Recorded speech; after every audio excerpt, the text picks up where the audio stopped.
ही ज्याला जे साहित्यप्रेमी आहेत, कलाप्रेमी आहेत आणि स्वतः फार मोठे कलाकार आहेत, त्या राजसाहेबांकडनं माझं कौतुक झालं. आता मला विशेष आनंद वाटतो की त्यांच्या चित्रांचा मी पहिल्यापासून, व्यंगचित्रांचा पहिल्यापासून फॅन आहे आणि त्यांच्या हस्ते माझं स्वागत व्हावं याचा मी खरंच कृतज्ञता व्यक्त करतो. मी ऋणी आहे तुमच्या, तुम्ही एवढं माझं कौतुक केलं. एवढंच नम्रपणे सांगू इच्छितो की मी हे रोल्स केले नाहीत, मी भूमिका केल्या नाहीत, मला दिग्दर्शकांनी करायला लावले. म्हणजे माझ्यामध्ये त्या दिग्दर्शकाला व्यक्तिरेखा दिसल्या. मी तुम्हाला 2-3 उदाहरणं सांगतो, सगळी सांगत नाही. आता फॉर एक्झाम्पल, आता मला आबा टिपरे करणारा केदार शिंदे इकडेच आहे. म्हणजे मी आबा टिपरे कधी करू शकेन असं मला वाटलं नव्हतं.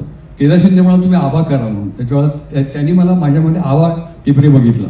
त्याच्यानंतर महेश कोठारे मला म्हणाला की त्यावेळेला माझी इमेज किंवा माझी जी प्रतिमा, माझी लोकप्रियता होती ती चिमणराव म्हणून होती.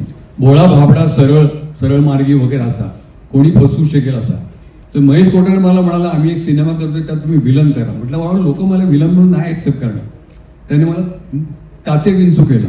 मी त्याला म्हटलं तात्या विंचूसाठी कोणतरी दीपक शिर्के, राहुल सोलापूरकर असे कोणतरी घ्या ना, मी कसा वाटेन. पण तो इतका पॉप्युलर झाला, त्यांचं मार्केटिंग स्किल असेल काही असेल, इतका पॉप्युलर झाला की त्या तात्या विंचूला आता 30 वर्ष होऊन गेली. 30 मला वाटतं 93-94 साली झाला तो सिनेमा. आणि त्याची 2-3 त्यातल्या गमती सांगतो. म्हणजे हे या दिग्दर्शकांचं माझं ऋण आहे. दिग्दर्शकांनी मला त्या व्यक्तिरेखा, भूमिका करायला लावल्या. माझ्यामध्ये त्यांनी विश्वास माझ्यावर दाखवला, त्याच्यामुळे मला आत्मविश्वास दिला.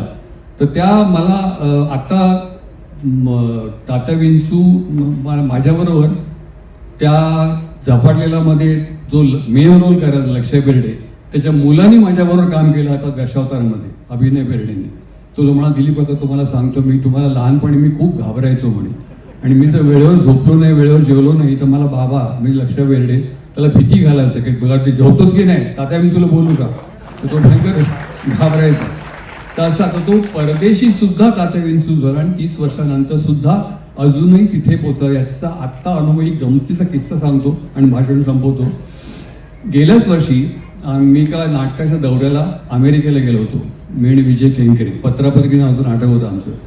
कॅलिफोर्नियाला एका शो नंतर महाराष्ट्र मंडळाची आम्हाला जेवायला घेऊन गेले 25-30 मंडळी. एका इंडियन रेस्टॉरंट होतं अमेरिकेमधलं. अमेरिकन पण गिराईक इंडियन आपल्या डिशेसवर ताव मारत होती. तर तिकडे जेवण वगैरे झाल्यानंतर ते म्हणाले की आता एक जण तुम्हाला एक गंमत करून दाखवणार आहे म्हणून. आत्ता हा गेल्या वर्षीची गोष्ट आहे. एका कंपनीचे व्हाईस प्रेसिडेंट, सिनियर, खूप सिनियर, सुटापुटातले, ते उभे राहिले आणि त्यांनी अगदी लाजत वगैरे असं खिशात हात घातला, खिशातून कवळी काढली, कवळी, आणि त्यांनी लावून तात्या विंचूचं मंत्र म्हणायला लागले, ते ओम फट स्वाहा वगैरे. आणि मग एकदम ओरडले म्हणून, कोबड्या मी अमर झालो.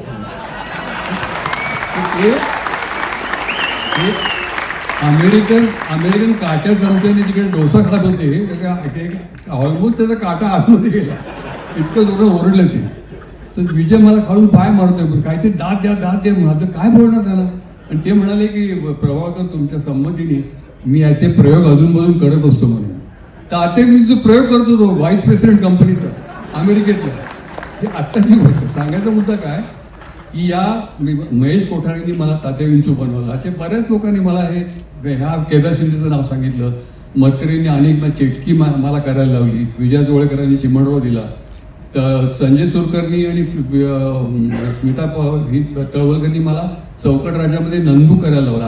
आयत्यावाला मतिमंद आयत्यावाला मला करायला लावलं. राजकुमार हिरानींनी गांधी करायला लावलं. या दिग्दर्शकांचे माझ्यावर उपकार आहेत.